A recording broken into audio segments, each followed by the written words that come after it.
नमस्कार. तर बघा आता गायत्री आणि मी बसले असेच बाहेर.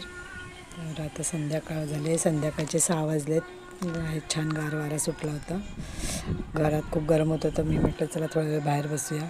गायत्रीला आज सुट्टी होती तर दिवसभर काही अभ्यास वगैरे नाही केला आहे, पण हे टाईमपास ती चांगला करते बघा कशी. अभ्यास सांगितलं की तिला रडायला येतं. तर परीक्षा आली आहे तरीसुद्धा टाईमपास चांगला करते ती.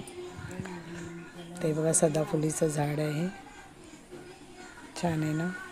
ते गायी येतात वगैरे म्हणून आम्ही ते असं जाळी लावलेली आहे त्याला.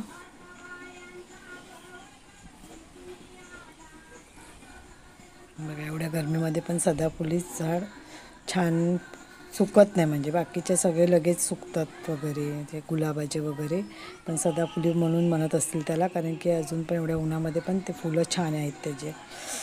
आणि आता इथे गेले गच्चीवरती हे झाड बघा पिंपळाचं खूप मोठं आहे. इथे बसलं म्हणून बसलं की वारा छान सुटतो. आणि पाठीमागे सगळ्या जागा गेलेल्या आहेत, पण अजून कोणी बांधलेलं नाही आहे. फक्त सगळ्यांनी कंपाऊंड बांधून ठेवले आहेत.